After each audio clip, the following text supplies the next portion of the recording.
Firstly, my name is Jack and I work for the Eastridge Estate. I look after approximately 3 miles of the River Kennet, just upstream from Hungerford. I grew up in Hertfordshire, just north of London. I didn't come from an outdoorsy background. I spent my childhood, ironically, poaching the local bits of river, getting chased off land by gamekeepers, endless amounts of fun.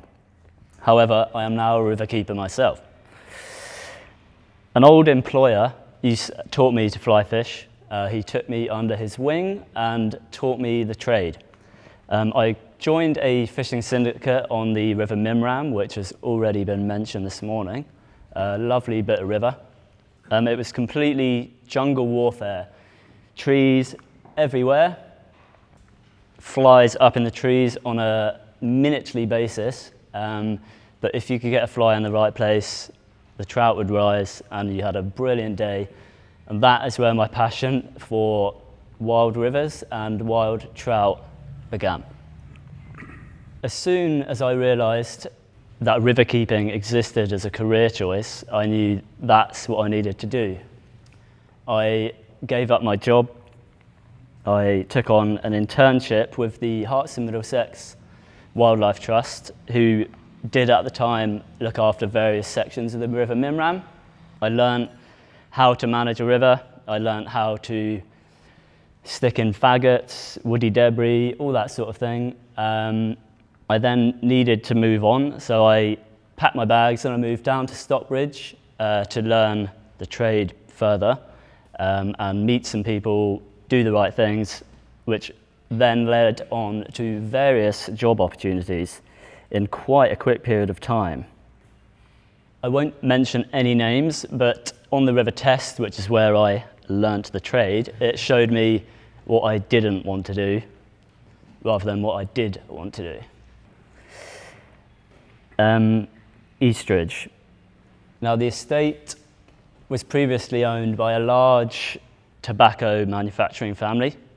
They managed the river for a largely elderly client base, shall we say.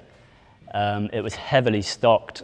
The hatches, which are on various sections of the river, were all but shut. So the river was very canalised, very deep, very sluggish, and all the problems that come along with that. Lack of weed, lack of spawning opportunity, lack of cover for any fish. That was all there to see in abundance. About 5 years after the estate was purchased, the Environment Agency and Natural England approached the owners and asked if they would be willing to part fund a large restoration project, which gladly they accepted. There were 4 main areas along the 3-mile stretch which were worked on. The main drivers were to lower the water levels, which would increase the flow and improve the various things which I just mentioned, the weed growth, the spawning, etc., and also to improve fish passage. So the river was changing. A lot of work took place. People on the syndicate weren't best pleased about this, and the keeper at the time come under a lot of fire. The boss, the new owners of the estate, were getting a lot of stick. Basically, personalities clashed. The keeper had to leave, and that's where the opportunity arose for me to take a job there. I was tasked with taking the baton forward to continue the work that had been done, to connect the whole of the 3 miles together, to connect the 4 jobs that had already been done and basically make it one long, lovely section of river. In order to do that, I needed to change the syndicate model. It was highly complicated at the time. They had a membership option called the family rod. Now, a family could be 10, 20 people. I literally didn't know who was on my membership and who was not. At one point, it was just bonkers. I probably had 10 fishermen for the price of 1 in some cases. It was crazy. So now we offer 2 syndicate options, a full rod and a half rod, and that is it. Keeps things nice and simple for me, and I also, counterintuitively, you might think, increased our prices. That enabled us to have less members, less fishing pressure, but maintaining a better profit than what was previously happening. Also, to try and encourage like-minded people, people who wanted a wild river, people who didn't want to catch rainbow trout, didn't want to stock pond, and were happy to struggle a bit more with their fishing to have a better experience. And winning the Wild Trout Trust award helped us to gain momentum and get some eyes on some more appropriate clientele. From these photos, you can see this was my first 2 winters' work. The top 3 photos are all the same project. This bank here was very high. I think it was made up of previous dredgings which had come out of here, and they were piled on top of the bank, and you were fishing, 3 meters above the water. So that bank got pushed in, the river got a little bit of a kink to it rather than being dead straight. That was project number 1, and that section now is absolutely lovely. It's jam-packed with ranunculus. There's trees all over the far bank, which I crashed in. That has bedded in very well. This one is probably double the length of what you can see on the photo there. Again, loads of trees in the river. Access was a bit of a problem, so instead of digging a pond and transporting the gravel to the site, I like to dig these ditches and basically sit the digger there, grab your gravel and create this bund. That was my first 2 winters. I got pretty stuck in. A mantra that I like to live by as a riverkeeper is I manage the river for the fish, not the fishermen. I think the fishing, the quality of the fishing comes after that. If you manage the river well, if you tip trees in, create the habitat, improve the fly life, the fishing in turn gets better. Another thing I like to do is we completely rest the river all winter. So from the end of September to the 1st of May, we have no fishing. We don't sell any grayling fishing because in my opinion, grayling fishermen are trout fishermen with slightly less deep pockets.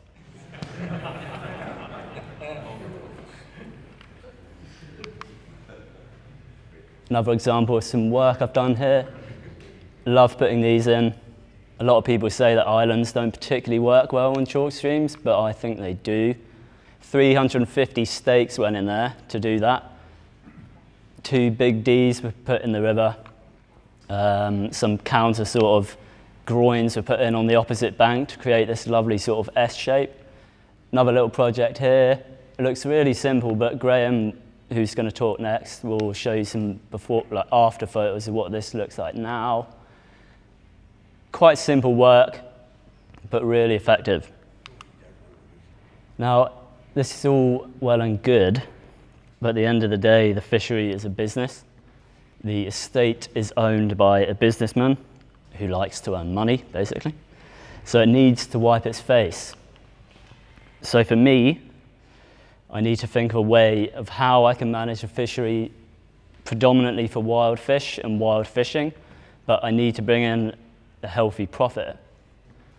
So I do stock fish. We do put in brown trout, but I try and keep it a number that on balance isn't too high.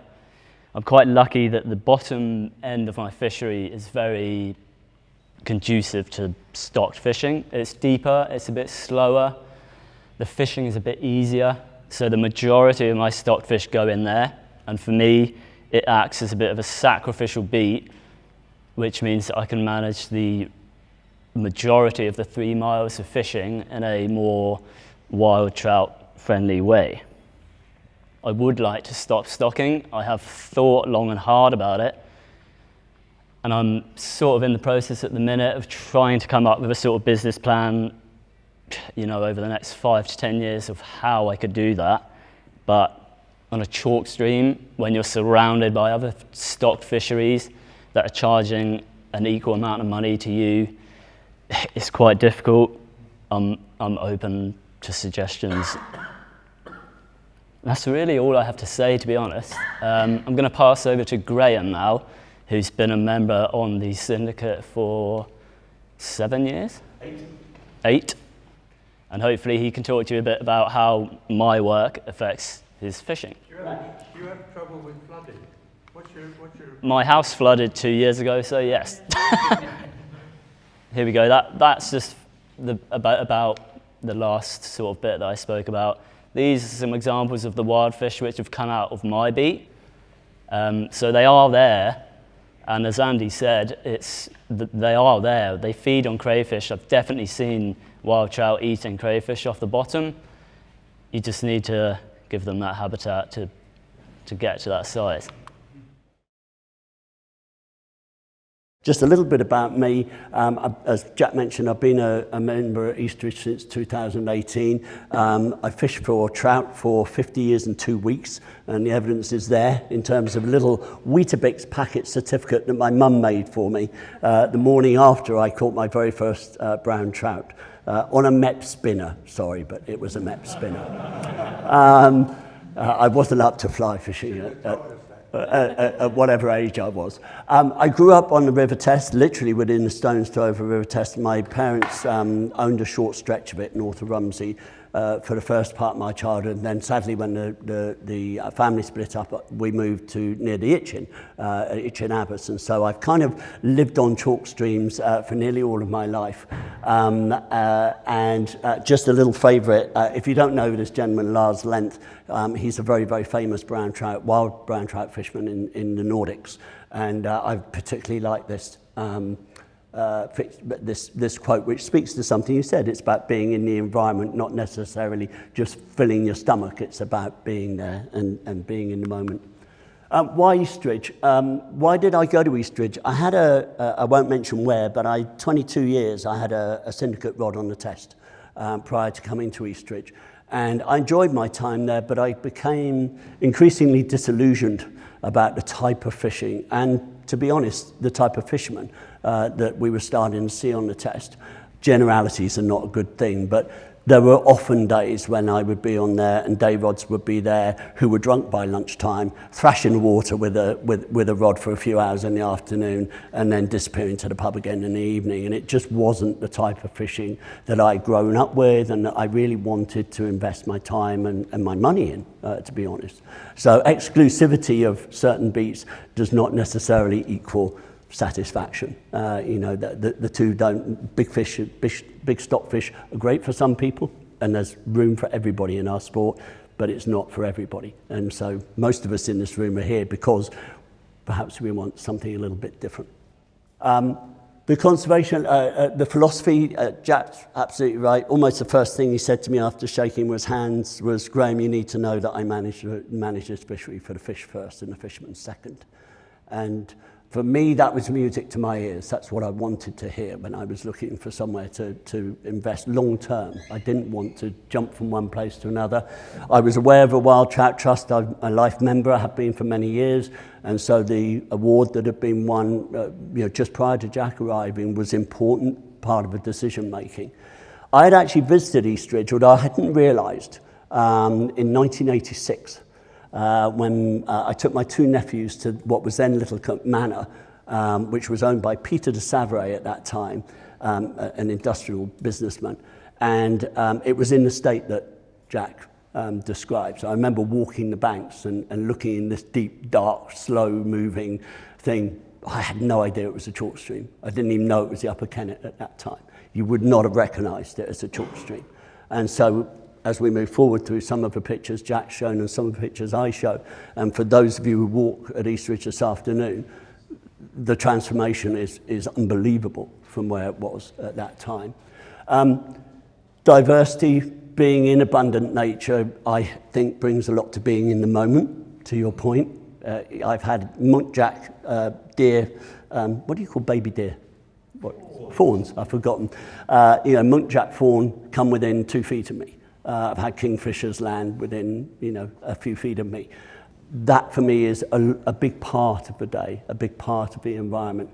And the excitement of being part of an ongoing project. It's an evolution. I know it's on a journey at Eastridge, and it's exciting to get back each year after the long winter layoff and see what's changed.